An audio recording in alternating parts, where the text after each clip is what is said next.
امبارح عدت عليا وقالت ان هي مهما كان عندها مشاكل مع جوزها في العلاقه الخاصه استحاله اتكلم معاه. ليه؟ لا لا لا لا لا لا. هل هو خجل؟ هل هو خوف؟ بلاحظ ان جزء كبير بيبقى خجل لان ما تعودناش. 2 خوف من رد فعل الزوج لانه هيقول لها كلمات مش هتعجبها او ممكن يتهمها بان هي بقى تفكيرها مش مناسب. الاهم والاوضح هو ان انا لما احب اعبر عن شيء انا محتاجاه عندي اسلوب التعبير اللفظي، وعندي اسلوب التعبير بالايحاء، وعندي اسلوب التعبير بطريقه ان انا بعرض عليه حاجه مشابهه. يعني كتير جدا من السيدات بقول لها مش لازم تقولي له اعمل ما تعملش، قول ما تقولش، اكتر ما انك تعبري عن انك تحبي ايه، تفضلي ايه، ايه اللي انبسطتي فيه، ايه اللي اتكلمتي فيه. عايزه اقول للستات اللي بتبقى عامله نفسها مبسوطه وان جوزها ده يعني مكفيها 7 رجاله في واحد وهي ولا مبسوطه ولا حاجه، يا مدام حضرتك حاطه قنبله موقوته في فراش الزوجيه. يا عالم بقى هتنفجر في وشكم انتوا الاثنين امتى؟ لان الراجل ده هيجي يتهمك بانك انت كنتي بتضحكي عليه السنين اللي فاتت دي كلها ومدياله ايحاء ان هو كويس، بينما هو في حاجه انت مش مبسوطه منها. مجرد ما نلمح ان في بعض السيدات بتشتكي من كذا او بعض الرجال بتقول ستات صحباتي بيقولوا كذا، هنا قريت اي جوجلد اراوند ولقيت اتثقفت وعرفت فقريت الموضوع ده، ايه رايك فيه؟ احنا هنا بنحاول ما نشخصنش الامور قد ما ان احنا بنعرضها كمعلومه قريناها كموضوع عرفناه فبناخد رايه فيه. يمكن لما ده يتفتح هو مش بتشخصنيه، لو انت بتخافي انت اتعلمتي وعرفتي حاجه جديده وبتشاركي جوزك المعلومه. ونفس الحكايه بالنسبه للراجل، لما يقول لك انا جيت اقول لها على حاجه راحت واخداها على كرامتها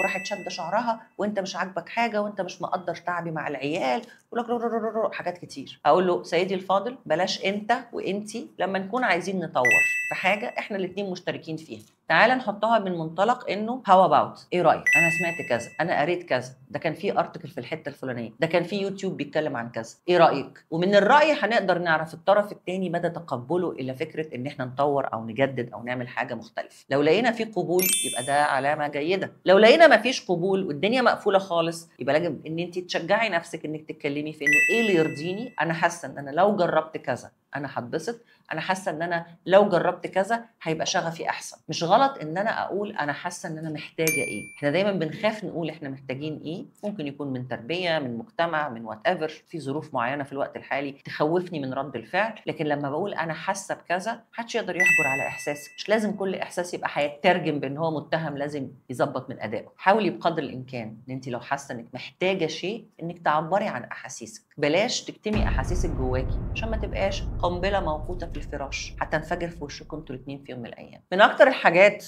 اللي الستات بتبقى متحيره فيها والرجاله بيبقوا متحيرين فيها، هم ليه مستمرين في علاقه هم مش راضيين عنها؟ يعني الست ممكن تقول لي انا مش مبسوطه بس مستمريه في العلاقه حتى لو كانت العلاقه الجنسيه، والراجل يجي يقول لي مش مبسوط، تقول لي انها مش مبسوطه حتى لو كنا بنتكلم على العلاقه الحميمه، والراجل نفس الحكايه. وبالنسبه لهم هم مش فاهمين هم مستمرين ليه. عدم الاستمرار احيانا كتيره بيبقى وراه خوف من رد فعل الطرف الثاني لو عرف ان انا مش مبسوطه او لو عرفت ان انا مش مبسوط، او تردد في فتح الموضوع لاني مش عارف تبعياته هتبقى شكلها ايه، او لان لا حول لي ولا قوه. هنلاقي ان هم بيستمروا في علاقه غير مرضيه للطرفين، ممكن يكون بسبب لا حول لي ولا قوه وانا هعمل ايه، خوف من ان الطرف الثاني ممكن يغضب او ممكن يعمل تصرفات انا مش عايزاها او انا مش عايزها، وممكن يكون لان انا اصلا ما اعرفش هو انا المفروض اعمل ايه عشان ارضى عن العلاقه. الاستمرار في علاقه غير مرضيه يعتبر مؤشر لوجود خلل في الاداء في الوظيفه سواء عند الست او عند الراجل، وان ما كانش خلل في الاداء في الوظيفه على المستوى البيولوجي المراحل المختلفه، هو ممكن يكون خلل في فكرتي عن العلاقه اصلا. انا بستمر فيها وانا مش مبسوطه لان اكيد في اهداف تانية، في اهداف مستخبيه، عايزه تخلف، مش عايز يطلق، الحياه ماشيه، هي ما اشتكتش وانا ما اشتكتش. ففي ناس تبقى عندها اسباب كتير قوي ليه مستمريه في علاقه هي مش راضيه عنها. اصل انا شفت